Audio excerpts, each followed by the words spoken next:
Hello my dear student, नमस्कार, जय हिंद मेरे साथियों। आज का टॉपिक है बल। साइंस की सीरीज जो चल रही थी उसी में नेक्स्ट टॉपिक है बल। बल को आप लोग बेहतरीन तरीके से कवर करेंगे आज, और बढ़िया तरीके से इसके नोट भी बनाते जाइए, रिवीजन भी करते जाइए। बल वह कारक है जो किसी पिंड की अवस्था में परिवर्तन कर देता है या करने का प्रयास करता है, बल कहलाता है। बल की डेफिनेशन क्या हो जाएगी? बल वह कारक है जो किसी पिंड की अवस्था में परिवर्तन कर देता है या करने का प्रयास या प्रयत्न करता है, बल कहलाता है। बल का फॉर्मूला क्या होता है? बल बराबर होता है द्रव्यमान गुणा त्वरण, अर्थात F बराबर m इंटू ए। एम क्या है? द्रव्यमान, ए यहाँ पर त्वरण। बल एक सदिश राशि है। बल का मात्रक न्यूटन होता है या कहते हैं किलोग्राम मीटर प्रति सेकंड स्क्वायर। बल का CGS पद्धति में मात्रक डाइन होता है और 1 न्यूटन बराबर होता है 10 की पावर 5 डाइन। 1 न्यूटन बराबर 10 की पावर 5 डाइन। बल की विमा mLT की पावर -2। mLT की पावर क्या होती है? -2। ये विमा में निकालना सिखाइए, आप जाके प्लेलिस्ट में जाके पहली वीडियो देख सकते हो। पहला टॉपिक ही विमा से संबंधित है।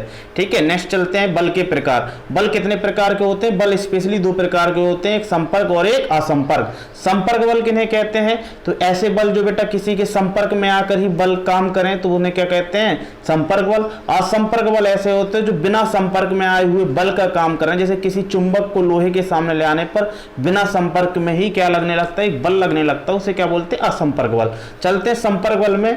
ठीक है, संपर्क बल में पहला बल आता है पेशी बल, अर्थात मांसपेशियों द्वारा, ठीक है, जो बल लगाया जाता है उसे क्या बोलते हैं? पेशी बल। अर्थात किसी वस्तु को धक्का देना या खींचना क्या कहलाता है? पेशी बल कहता है। जैसे बैलगाड़ी द्वारा बैलों द्वारा बैलगाड़ी को खींचना, किसी गाड़ी में लोगों के द्वारा धक्का लगाना, किसी बस में धक्का लगाना, ये सब क्या होता है? पेशी बल का उदाहरण है। या किसी रस्सी से किसी वस्तु को खींचना, ये सब किसका? पेशी बल का उदाहरण है। या चाकू से फल को काटना, ये भी किसका उदाहरण है? पेशी बल का उदाहरण है। अब आता है घर्षण बल। घर्षण बल क्या होता है? जब दो वस्तुएं या सतह घर्षण बल का क्या हो जाए? जब दो वस्तुएं सतह संपर्क में रहकर गति करती हैं तो उनके संपर्क बिंदु पर गति की विपरीत दिशा में एक बल कार्य करता है, उसी को हम क्या बोलते हैं? घर्षण बल कहते हैं। घर्षण बल की परिभाषा क्या हो जाएगी? जब दो वस्तुएं संपर्क में रहकर गति करती तो उनके संपर्क बिंदु पर गति की विपरीत दिशा में घर्षण बल कार्य करने लगता है। मान लीजिए ये बेटा क्या है? पहली कोई वस्तु और ये क्या है? दूसरी कोई वस्तु। अब ये एक दूसरे के संपर्क में आकर क्या करेंगे? गति। ये पहली हो गई, ये क्या हो गई भाई साहब? ये दूसरी हो गई। इस संपर्क में आकर क्या करते हैं? गति। तो इस संपर्क बिंदु पर एक बल लगता है। मान लो ये इस गति में है तो हमेशा घर्षण बल किस गति में लगेगा? विपरीत दिशा में लगेगा, गति की विपरीत दिशा में। तो इसी को क्या बोलते हैं? जैसे हम लोग चलते हैं, कोई गाड़ी चलाते हैं, 4 व्हीलर बाइक चलाते हैं, ठीक है, तो इनके टायर्स की गति ऐसी हो अगर इस टाइप में, तो घर्षण इसके विपरीत दिशा में कार्य करता है। ठीक है, घर्षण दो वस्तुएं या सतह के संपर्क में रहकर गति करती हैं तो उनके संपर्क बिंदु पर गति की विपरीत दिशा में एक बल लगने लगता है, जिसे घर्षण बल कहते हैं। यह एक विरोधी बल होता है, यह स्वतः समायोजन बल है, अर्थात किसी को कहने की जरूरत है, ऑटोमेटिक काम करता है। यह स्वतः समायोजन बल है। यह सतह की प्रकृति और उसके क्षेत्रफल पर निर्भर करता है। अर्थात देखा जाएगा कि आप घर्षण, जैसे चिकने सतह पर अगर कोई चीज क्या है चलाई जाए तो उस पर क्या होता है भाई साहब? चलना आसान होता है। और अगर कहते वही खुरदरी सतह हो तो वहां पर चलना मुश्किल होता है, अर्थात घर्षण बल अधिक होता है। चिकनी पर क्या होता है? घर्षण बल कम होता है और खुरदरी सतह पर घर्षण बल अधिक। तो सतह की प्रकृति पर निर्भर कर रहा है और क्षेत्रफल पर। जैसे क्या होता है? टायर्स के अगर चौड़ा कर दिया जाए बाइक के तो और घर्षण क्या होगा भाई साहब? अधिक लगेगा, इसलिए क्षेत्रफल पर भी निर्भर करता है। नेक्स्ट क्वेश्चन आता है, इसी बल के कारण हम पृथ्वी की सतह पर चल फिर पाते हैं। किस बल के कारण? घर्षण बल के कारण। नेक्स्ट क्वेश्चन आता है, ठीक है, 2 पॉइंट है जो बहुत इंपॉर्टेंट है, परीक्षा में आते रहते हैं कि चिकनी सतह पर घर्षण बल कम होता है तथा खुरदरी होने पर घर्षण बल का मान अधिक हो जाता है। अगर सतह चिकनी है तो घर्षण बल कम होगा और खुरदरी अगर सतह है तो घर्षण बल का मान अधिक होगा। ठीक है भाई, स्नेहक या घर्षण को कम करने के लिए प्रयोग किया जाता है। जो स्नेहक होता है ना, ये घर्षण को कम करने के लिए प्रयोग होता है। स्नेहक जैसे तेल होता है, ठीक है, मोबियल गाड़ियों के इंजन में डालते हैं ताकि घर्षण कम लगे और अच्छे से चले। ग्रीस होता है, पाउडर होता है, कैरम बोर्ड वगैरह खेलते हैं तो पाउडर का प्रयोग करते हैं ताकि घर्षण क्या हो? कम हो। ठीक है, नेक्स्ट आता है, क्वेश्चन पूछा गया है कि माचिस की तीली को माचिस के डिब्बे पर रगड़ने पर आसानी से आग क्यों लग जाती है? तो हम कहेंगे इसलिए लग जाती है क्योंकि वहां पर घर्षण उत्पन्न हो जाता है। ठीक है भाई साहब, किस कारण? घर्षण के कारण। अब नेक्स्ट क्वेश्चन आता है, टायर्स को ट्रीट क्यों किया जाता है? तो भैया क्यों किया जाता है टायर्स को ट्रीट इस प्रकार से? तो हम कहते हैं घर्षण को बढ़ाने के लिए। किसको? घर्षण को बढ़ाने के लिए। अब चलते हैं दो, अब असंपर्क बल में क्या आ जाएगा बेटा? दो बल। कौन कौन से? एक तो अभिकेंद्री बल, बहुत इंपॉर्टेंट है, एक अपकेंद्री बल। अभिकेंद्री बल का मतलब समझ सकते हो बेटा, उसके नाम ही से पता चल रहा है, जो केंद्र की अंदर की ओर लगे उसे क्या बोलते हैं? अभिकेंद्रीय बल कहते हैं। अर्थात जब कोई वृत्ताकार मार्ग पर चलती है कोई वस्तु भी क्या होती है, जब वृत्ताकार मार्ग पर चलती है तो उस पर केंद्र की ओर एक क्या करने लगता है? बल कार्य करने लगता है। उसी को क्या बोलते हैं हम? अभिकेंद्रीय बल कहते हैं। इसी बल को प्राप्त करने के लिए जब क्या होता है? मोड़दार पथ होता है तो कोई साइकिल सवार व्यक्ति क्या करता है? केंद्र की ओर थोड़ा सा झुक जाता है। क्या हो जाता है? झुक जाता है। तो कहीं क्यों झुकता है? तो अभिकेंद्री बल प्राप्त करने के लिए। ठीक है, जब बल प्राप्त करने के लिए क्या होता है भाई साहब? वो अब तुमने देखा होगा कि भाई जब मोड़दार पथ होता है तो इस साइड की, मान लो ऐसे मोड़दार पथ है इस टाइप पे, तो इस साइड की सड़क क्या होगी? थोड़ी सी निचाई की ओर होगी, ये थोड़ी सी ऊंची होगी। ये क्यों होता है? ताकि भाई साहब वाहन पलटे ना और वो अपकेंद्री बल प्राप्त कर लें। अर्थात अपकेंद्री बल, यह बल प्राप्त करने के लिए घुमावदार सड़कें एक तरफ क्या होती हैं भाई? झुकी रहती हैं। बहुत इंपॉर्टेंट पॉइंट है। अब आता अपकेंद्री बल क्या होता है? यह केंद्र के विपरीत दिशा में लगता है। जैसे मान लीजिए ये क्या है भाई साहब? ये कोई क्या है? केंद्र है आपका यहाँ, और जो बाहर की ओर फेंके, केंद्र के विपरीत की ओर फेंके किसी भी वस्तु को, समझ जाना वहां पर कौन सा बल है बेटा? अपकेंद्री बल है। जैसे कपड़े सुखाने वाली मशीन ऐसे होती ना, इसमें कपड़े बाहर की ओर फेंकते हैं तो कौन सा है यहाँ पर बल कार्य करता? अपकेंद्री बल। दूध से मक्खन निकालने वाली मशीन क्या है? अपकेंद्री बल का। जैसे तुमने झूला देखा होगा भाई साहब, झूलने वाला वो ऐसे जाती हैं दूर दूर से तो बाहर की ओर फेंकती हैं, तो इसी में कौन सा बल कार्य करता है? अपकेंद्रीय बल का कार्य करता है। ठीक है भाई। अब नेक्स्ट आता है बलागुण। क्या है? बलागुण। बलागुण को टाउ से निरूपित करते हैं। अर्थात टाउ बराबर एफ डी कॉस थीटा, या ओनली कह देंगे टाउ बराबर एफ इंटू डी। अर्थात इसका मात्रा क्या होता है? Newton metre. बलागुण का मतलब क्या होता है? बल आगुण मतलब बल लगा के किसी वस्तु को क्या करना? घुमाना, बलागुण कहलाता है। अर्थात किसी पिंड को किसी अक्ष के प्रति घुमाना क्या कहलाता है? बलागुण कहलाता है। बहुत सिंपल सी भाषा हो गई। बल आगुण बल तथा दूरी पर निर्भर करता है। बल आगुण बराबर होता है बल गुणे विस्थापन। ठीक है, इसी प्रकार से क्यों? जैसे हम लोग कोई भी चीज वस्तु को इसको घुमाना है तो दूरी जितनी ज्यादा होगी वैसा बल आगुण क्या होगा? उतना ही मजबूत होगा और उतनी ही आसानी से उसे हम घुमा पाते हैं। इसलिए कहा जाता है जो हेड पंप होता है उनके हत्थे लंबे क्यों किए जाते हैं? अगर हम यहाँ से पकड़ के करेंगे तो इसको घुमाना क्या होगा बेटा? कठिन होगा। तो थोड़ा सा लंबे किए जाते हैं ताकि यहाँ से घुमाए तो दूरी बढ़ जाएगी, दूरी बढ़ जाएगी तो बल आगुण बन जाएगा। बल आगुण बढ़ा जैसी तो घुमाना क्या हो जाएगा भाई साहब? आसान हो जाएगा। तो कहते हैं बल आगुण किस पर निर्भर करता है? दूरी पर निर्भर करता है। नेक्स्ट आता है गुरुत्वाकर्षण। सिंपल सी बात है, समझ रहे हो? गुरुत्वाकर्षण। गुरुत्वाकर्षण क्या है? वह आकर्षण बल, आकर्षण मतलब खींचने वाला बल, वह आकर्षण बल जिससे पृथ्वी किसी भी वस्तु को अपने केंद्र की ओर खींच लेती है, गुरुत्वाकर्षण बल कहलाता है। क्या कहलाता है बेटा? गुरुत्वाकर्षण बल। जैसे तुमने देखा होगा एक पेड़ होता है, पेड़ से बेटा फल गिरते हैं, नीचे क्यों गिरते हैं? किस कारण? तो इसी गुरुत्वाकर्षण बल के कारण, क्योंकि ये पृथ्वी है और पृथ्वी क्या लगाती है? एक बल लगाती है ताकि वो हर किसी वस्तु को बेटा कहां करती है? अपनी ओर आकर्षित करती है। तो इसी को हम क्या कहते हैं? गुरुत्वाकर्षण बल कहते हैं। अर्थात क्या इसकी डेफिनेशन हो गई? वह आकर्षण बल जिससे पृथ्वी किसी वस्तु को अपने केंद्र की ओर खींचती है, गुरुत्वाकर्षण बल कहलाता है। इसी के कारण पृथ्वी पर क्या है बेटा? वायुमंडल उपस्थित है। ठीक भाई, इसी के कारण पृथ्वी पर क्या है? वायुमंडल उपस्थित है। ठीक, क्वेश्चन पूछा जाता है किस कारण पृथ्वी पर वायुमंडल उपस्थित है? तो गुरुत्वाकर्षण बल के कारण। चलते हैं थोड़ा समझते हैं। कोई दो वस्तुएं हैं तो जिसकी द्रव्यमान m1 और दूसरी वस्तु का द्रव्यमान m2 है, इनके बीच की दूरी क्या है भाई? r है। तो बल हमेशा जो कार्य करता है वो इन द्रव्यमानों के गुणनफल के समानुपाती होता है। बल किसके समानुपाती होता है? तो बल इसको क्या करना है? बल द्रव्यमान के गुणनफल के क्या होता है? समानुपाती होता है। और बीच की दूरी के वर्ग के व्युत्क्रमानुपाती होता है, अर्थात उल्टा होता है। कैसे उल्टा होता है? जैसे ये बेटा क्या करेगा? इनका द्रव्यमान अगर बढ़ेगा तो बल बढ़ेगा, और अगर दूरी बढ़ेगी तो बल घटेगा। ठीक है, क्यों? क्योंकि r के क्या है? उल्टा है। अगर r बढ़ा तो बल घटेगा। ठीक है, तो दूरी के क्या होता है? उल्टा होता है।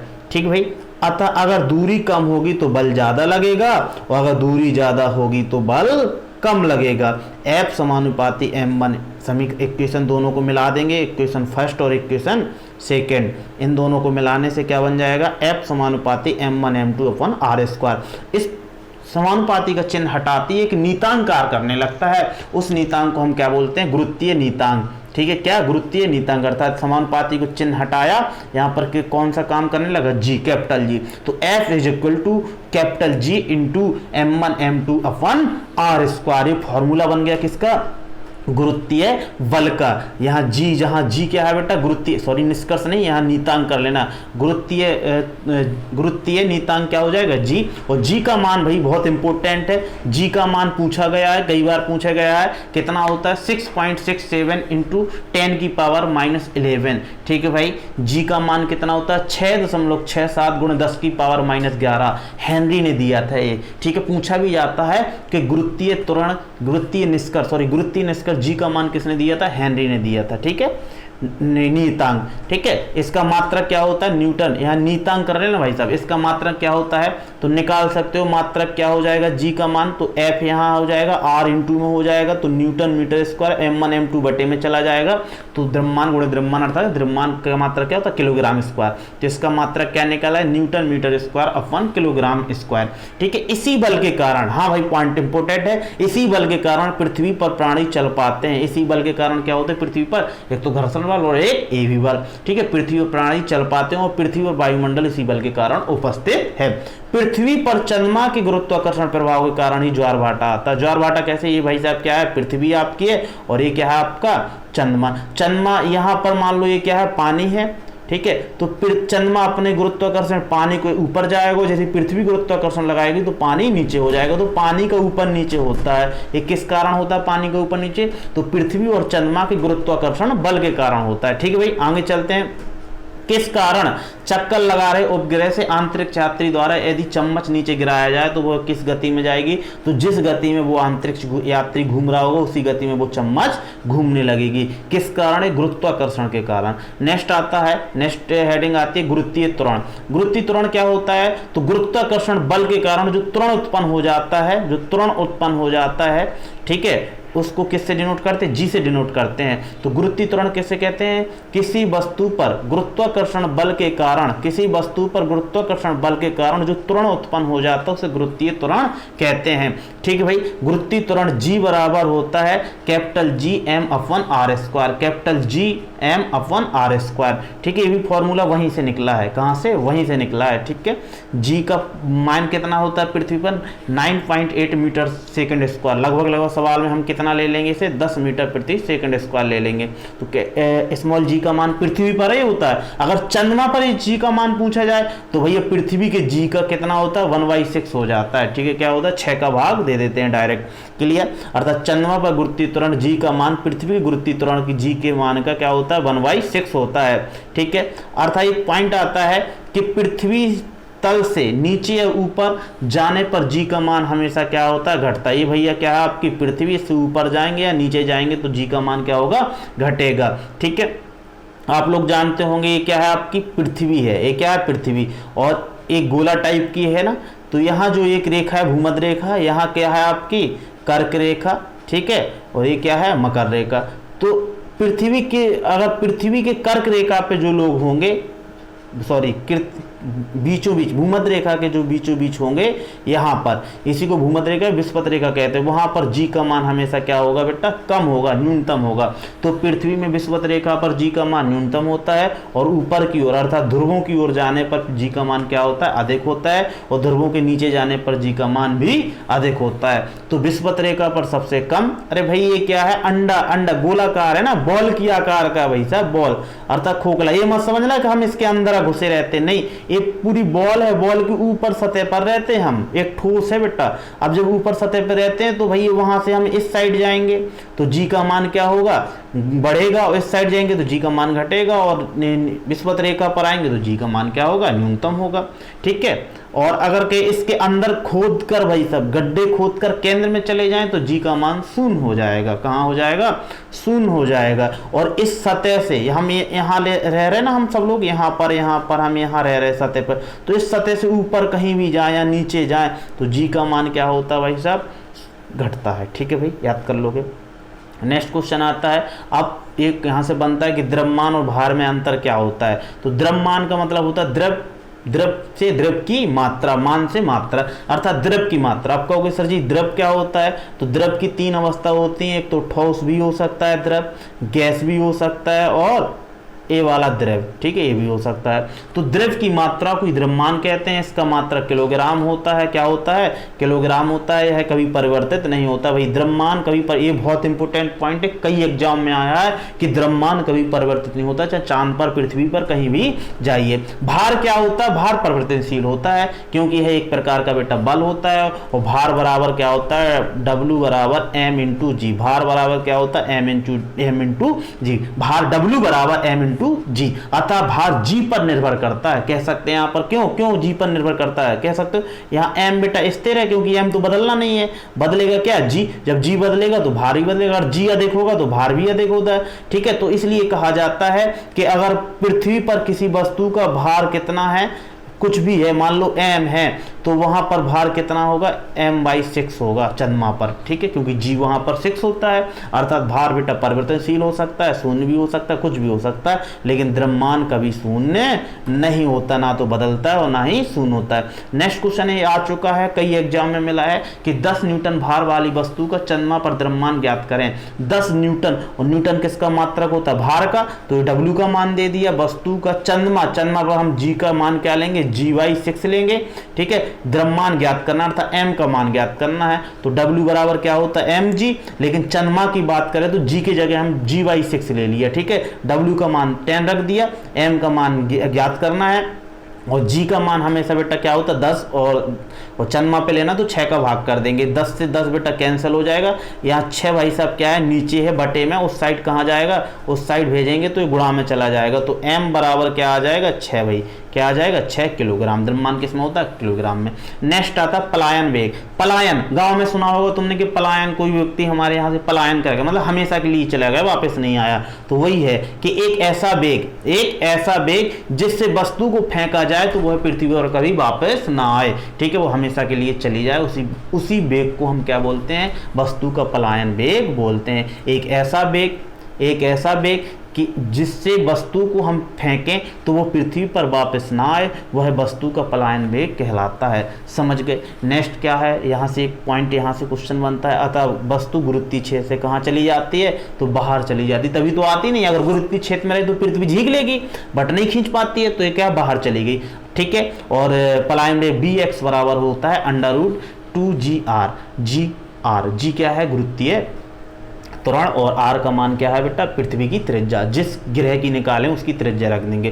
पृथ्वी पर पलायन वेग कितना होता है, 11.2 किलोमीटर प्रति सेकंड। चंद्रमा पर पलायन वेग कितना होता है, 2.3 किलोमीटर प्रति सेकंड। बहुत इंपॉर्टेंट है, आता रहता है। नेक्स्ट आता है विद्युत चुंबकीय बल। विद्युत मतलब लाइट, अर्थात करंट। विद्युत के द्वारा जो चुंबकीय बल उत्पन्न होता है उसे विद्युत चुंबकीय बल कहते हैं। और विद्युत में हमेशा क्या लगे होते हैं, आवेश लगे होते हैं। सुना भी हो किस आवेश का ये रेजिस्टेंट है, तो आवेश, तो दो आवेशों के मध्य लगने वाले बल को विद्युत चुंबकीय बल कहते हैं।